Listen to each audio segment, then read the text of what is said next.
an internal communications consultant, also from H&H, and someone who actually I have the privilege of working with every day. Kelly, thankfully, made the leap agency side after working in the higher education and tourism sectors. She now spends her days making sure every employee gets the stuff that matters, no matter their location, language, or literacy level. She's inspired by insight, bursting with creativity.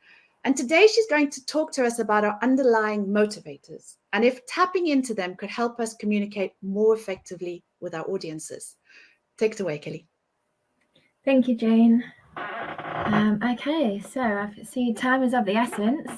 So let's dive straight in. As Jane said, we're going to be talking about underlying motivators, what they are, why they're so important, and how they can really impact our communications. So what are they then? Underlying motivators, they go kind of far beyond what we can see, kind of the behaviors that we'd see if we simply observed someone. Looking more at why do we behave that way? Why do we think the things that we think or do the things that we do and feel the things that we feel? Very much, if I was to put it in my perspective, the why of me, what are those underlying things that really drive me and motivate me as an individual? And as you can imagine, people are beautifully diverse. So that can be very different from one person to the next. So really kind of tapping into those in our comms can have such an impact on how that message might land. So let's look at what underlying motivators might be. And for the purpose of today, I've got 3 kind of broad buckets that you'll have probably heard talked about maybe in different ways or positioned differently, but that really kind of sit at the core of things that really motivate people. On the left, you've got commanders who tend to be really motivated by results. They really need to succeed, to achieve, to be independent, self-sufficient, and to really kind of avoid boredom, negativity, kind of slow-moving processes, things like that. Then you've got the collaborators who tend to be much more motivated by people. And these guys tend to have a real need to kind of feel unique, to be distinctive, to be valued and even needed in the work that they're doing. And they kind of really want to avoid this sense of conflict and confrontation and have this real sense of kind of peace and harmony in the workplace. And then on the far right, you've got the challengers. And again, these guys are really kind of motivated by process and their real need to be seen as an expert in their subject field, to kind of be seen as wise and knowledgeable and be given plenty of opportunity to use that knowledge. And they really want things to be done right, to be done the right way, the right process, but also at the end for things to be of this real quality outcome. And these guys tend to want to avoid risk and uncertainty. They really kind of value safety and security in their job and within their workplace. So as I say, that's kind of 3 really broad buckets. And so why might it be so useful to know these? And there's kind of 3 really critical elements to it. As I kind of mentioned, underlying motivators, they drive our thoughts, our feelings, our behaviors. So it kind of goes without saying that they have a huge impact on how we communicate.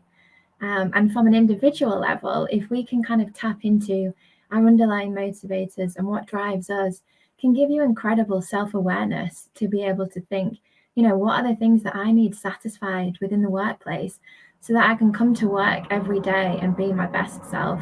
And equally on the flip side of that, how do I know when my motivators aren't being satisfied? So that equally I can do something about that and I can put strategy in place from the more negative perspective. And if we were to share those with other people, we very much invite those other people into our world, so they can really see from a different perspective. I think as internal communicators, we talk a lot about, maybe putting ourselves in our audience's shoes or walking alongside them, but really kind of tapping into the underlying motivators of someone is a really practical way to bring that to life. If I share mine with another person, and equally if I know that of my peers and my colleagues, together we can develop strategies to communicate effectively with each other. And more importantly, I can see, you'll be able to see day to day the behaviors that somebody might live, but really understanding why they're behaving that way, it can give you such more insight and really help you to kind of understand the why of somebody so that the relationships, you can build stronger ones. It's no longer just some kind of arbitrary behavior that's someone that you don't understand. It's more, I get it. I know why that person works that way, or why why their mind works in that way, because this is what's driving them. This is the kind of thing underneath that they're coming to work every day and are motivated by. And then really looking at it in terms of IC professionals, as you can imagine, looking into underlying motivators for our comms can have an incredible impact on when we're doing bigger communications to our audiences. Kind of, after all, if we've got different underlying motivators to those of our audience, it's pretty likely that they're going to be seeing things from an entirely different perspective. They're living in a different world, or they've got a different kind of thought process, or things that they need to be satisfied, in order to hit those drivers that we talked about, whether it's achieving results or being safe and secure or feeling needed. How can we really play to those different motivators within our comms so that everybody is satisfied? Because when we do, our messages will land with so much more impact, and we can almost speak to our people in a language that's very, very personal and relevant to them. So let's see them in action. And I'm going to give you a peek into some of our client programs at H&H and how we've kind of used underlying motivators, again, to really make sure our comms are as impactful as they can be and that we're appealing to our different audiences. So this first example is actually very personal to me. Before I joined H&H, I was a client and I worked in a university in the internal communications team. And we were very much at a point where, the higher education sector was in constant flux. The team, we were a big team with 45 people within the Marcoms team. There'd been lots of restructures, lots of new talent brought in. And we were all there kind of a little bit kind of misguided in the sense that we weren't working effectively or productively together, really because we didn't know how to do that. It was such new people, new teams. We were working in silos. We really didn't know how to make those connections kind of quick enough when, as you can imagine, you're very much focused on the day-to-day work. So we're kind of working with H&H at that point to build this high-performing team and to establish this culture for our team. As you guys know, if you don't actively build a culture, it will manifest one anyway. And we needed the right culture to really kind of be that high-performing team that we needed to be. And really at the heart of everything that we did, it was tapping into our underlying motivators. And I kind of talked before about that self-awareness that you can gain from it. For me personally, it absolutely enabled me to articulate I'd spotted behaviors in myself previously, and things to kind of, that you'd picked up on, but this was the first time I could really articulate it in a way that almost kind of took away any maybe like embarrassment around more of the negative behaviors that I might bring to the workplace because my motivators aren't being satisfied. But just a deeper look into why I'm doing those things. And I think once you've got that, you can use that for life. My underlying motivators won't change, but obviously the environment that I'm in completely will, whether that's a new team or a new organization or, the place that I work is going through change, that might be in a constant state of shift. But if I know and I've got that awareness of kind of what drives me and the different things I need to be satisfied to be my best, I can kind of continually build on that. And where we really used it was a very hierarchical organization, as the higher education sector tends to be, but really giving us this kind of universal human language. It made it so much easier to have the difficult conversations that we needed to have. It just completely removed hierarchy. We were just people, talking about what drives us, what we need for ourselves, but equally what we need from others. But I think the beauty of something like your underlying motivators is that they're totally yours to own. As much as it is about strategies for communicating with other people, it's totally, I can own that and I can look at that myself and really put strategies in place to be my best self. So it had a huge impact for us as a team. We were able to collaborate much better. We understood each other, like the why of each other. Which really just makes the day-to-day, if someone does something that triggers you a little bit, you get why they're doing it. And you can then use that, like I say, to build these strategies. So that's one very kind of close to home example. And since kind of hopping over the fence to H&H, it's very much something that underpins a number of our programs, because it does give people, like I say, that really human, universal, safe language. And that was pivotal here for this client who work in a significantly high risk industry where safety is literally everything to them, absolutely paramount. Where there is a very real risk of major incidents occurring, and they kind of really wanted to remind their people safety is everything. We know this, we've got the tools to manage it, but in ourselves, we need to be able to stand up for safety every day. And particularly for this kind of organization, they're in a place where they've got colleagues who are in very remote areas of the world, incredibly remote. And this might be the only job opportunity for them. And so it really is like their livelihood, which can often create this kind of environment where psychological safety, it needs this much bigger focus, because people might be feeling, I can't challenge a supervisor, or I can't speak to my colleague and say that's not safe, or I don't feel like that's the right way to do things, because there is this kind of ingrained fear of, I need this job, I can't afford to do anything that might jeopardize that, and a kind of a fear of the consequences. And whilst the organization is doing so much to kind of build that psychological safety, particularly working with leaders and things like that, this was our real opportunity to give people that safer language. Again, kind of similar to the previous example, but by looking at it through the lens of underlying motivators and what as people drives me every day, and how that might manifest itself in how I can stand up for safety. Because as how one person stands up for safety is going to be very different to the next person, and what's comfortable to them and achievable to them.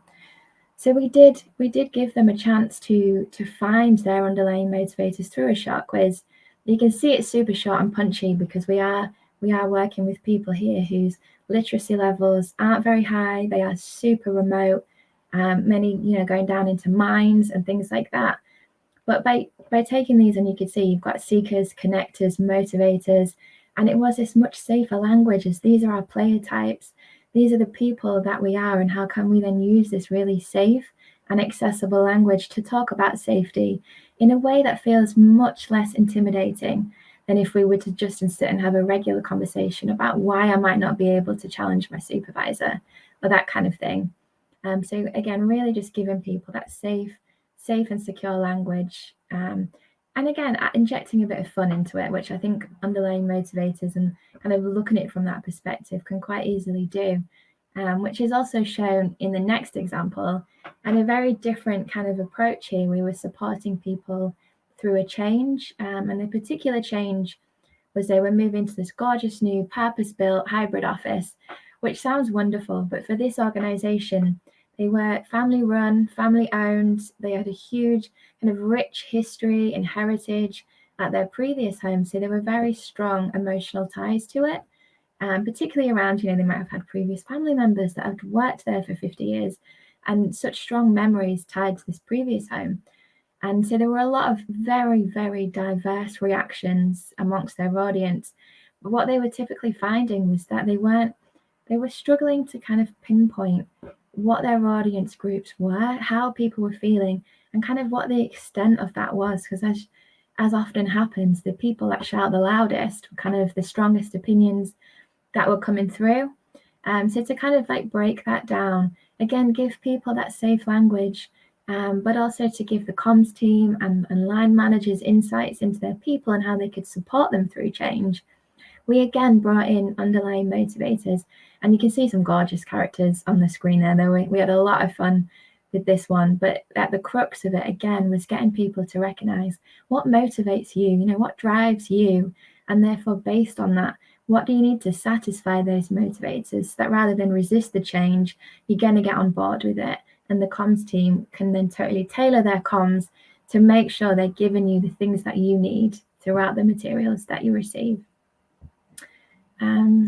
So then 3 kind of core examples for you there. But going forward as internal communicators, how can we use them in our comms? As you've kind of seen, they can make a huge difference to a program. One, giving people that safe language, but equally that ability to really tailor your communications to your audience. And you can see on screen now some kind of things and tips in terms of, if you've got these 3 core buckets, how you can get the best out of them and things to remember. But I think the important part here that we need to remember is communications are not about us, right? It's entirely about our audience. So how can we tap into their motivators and give them exactly what they need?